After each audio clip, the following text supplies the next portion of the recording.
Bragg's witnesses crumble. It is day 8 of the trial, and we're going to hear from new people. In addition to Mr. Pecker, we also have these individuals, Rhona Graff, Trump's former assistant, and Gary Farro, Michael Cohen's banker, who are going to be testifying very briefly near the end of the day in the afternoon. But as per usual, we're going over to Inner City Press. You know who he is, Matthew Russell Lee, reporting on this. They're just firing out on the keyboard all day long. I don't know how he does it, but he does it, and we're grateful for it. So please support him at Inner City Press. All of his links are in the description below. And as we're done here, we're going to see what Trump said in the aftermath of this day worth of trial. And he's saying, okay, I guess if Joe wants to debate me, we can do it. So let's go ahead and do it. Biden said on Howard Stern's show that it's time to go. Trump says, I'm ready, Joe. So as usual, we go to Inner City Press reporting. We're back. It is day 8, and we're counting the jury days here. And Inner City, Matthew Russell Lee reporting sets the scene for us. It's Friday. Trump's in the courtroom, looking sharp as we saw. Blue tie, blue suit this time. Waiting for court to get in session. Door flops open.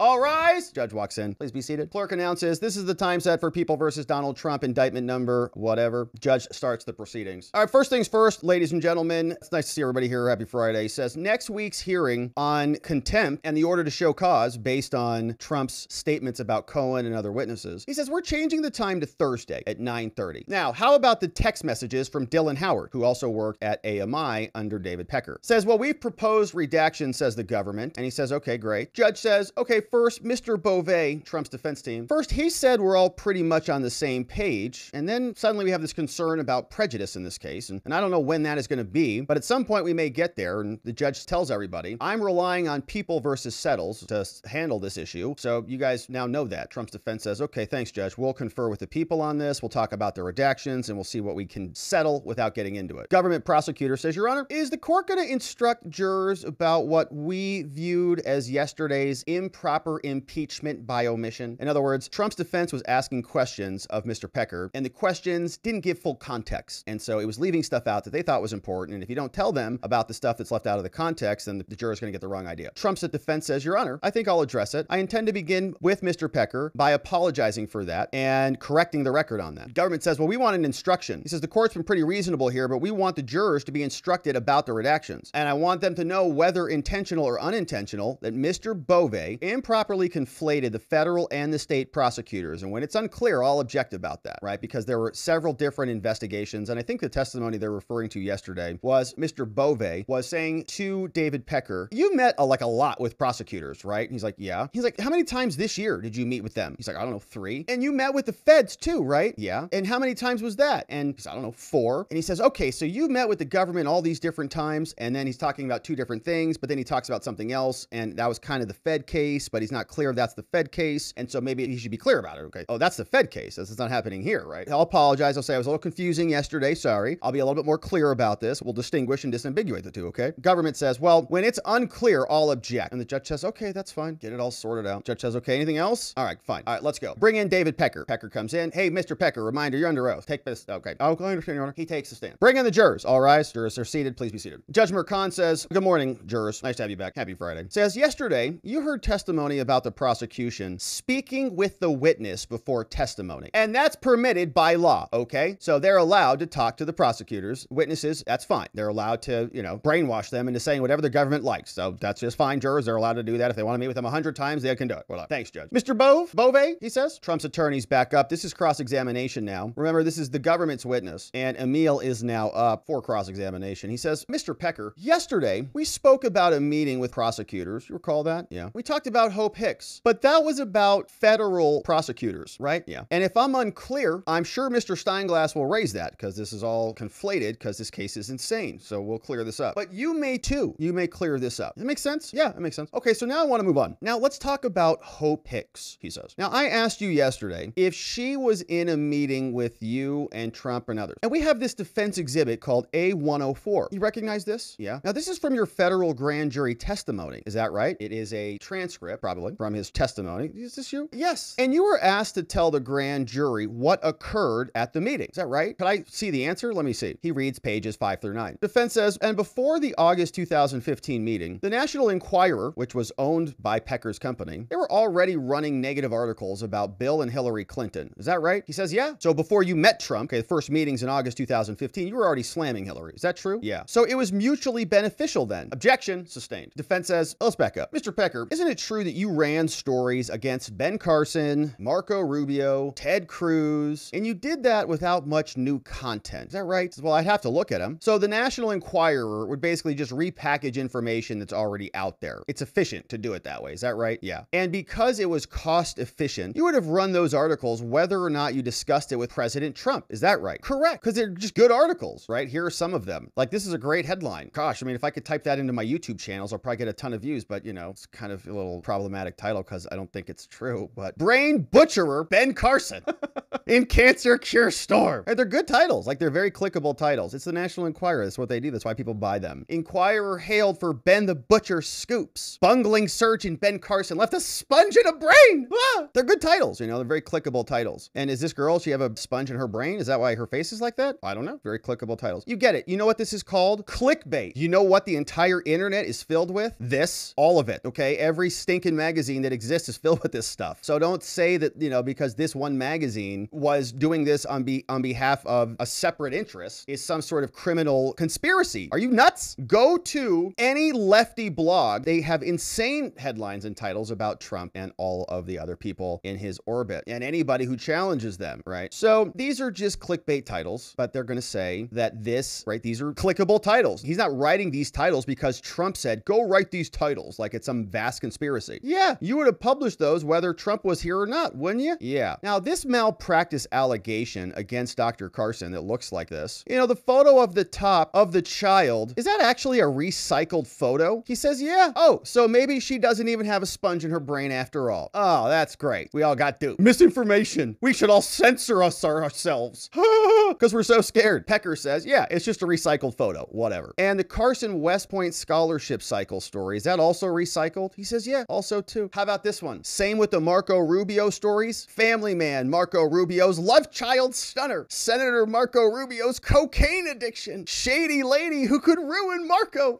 You know, it's like, come on. Okay, everybody knows what they're buying here. We don't need Nina Jankowicz to come out here and correct the record on all this. Okay, we know what we're getting. It's the National Enquirer. We got it. Trump's lawyer, Emil Beauvais, says, Mr. Pecker, you talked about National Enquirer sources, and you sort of had a network of sources for sensitive details. Is that right? Yeah. But these recycled stories, that's a different business model, isn't it? Correct. And you wanted the meeting that you had to be quiet, right? Yes. But the meeting became public. And in the story, the people introduced yesterday, we saw that, right? And he says, yeah, we did. The National Enquirer, here's the story. I think this is from Wall Street Journal or maybe the Post. Says National Enquirer shielded Donald Trump from Playboy model's affair allegation. Oh. And they published this November 4th, 2016, which is, of course, right in the middle of election season. And so that story breaks. Trump's lawyer, Emil Beauvais, says, and you had a source agreement with Dino Sejudic, and he was the doorman who evidently had some story that Trump impregnated some maid or something like that, right? He says, yeah. And this is a standard AMI document. Is that correct? With your source agreement, you just use this all the time. You have a template for this probably in your DocuSign. Yeah, it is. And you compared the doorman story of some Trump love child to the death of Elvis Presley, and you sold Elvis Presley, you sold 6.5 million, and said Mr. Sejudic actually threatened to go somewhere else, and so that's why you paid him, right? Right. And you amended the agreement in the government's exhibit. We saw that, right? 155. You actually amended the agreement. He says, yeah, with Sejudic. Okay, great. So the doorman, thank you. Now, I want to turn over to McDougal and on to the 2016 negotiations with her. Now, she came to you. Apparently, part of the story was McDougal. She wanted to restart her career. Is that what she said to you? Yeah. And what do you remember about the call with McDougal and her people? Says, well, I was in Chatham, New Jersey at the time, and Mr. Trump's call was transferred there. And Mr. Trump said, you know, I spoke to Michael Cohen, and I want to talk to you about Karen McDougal. He says, Trump said, is it true there's a Mexican group that has $8 million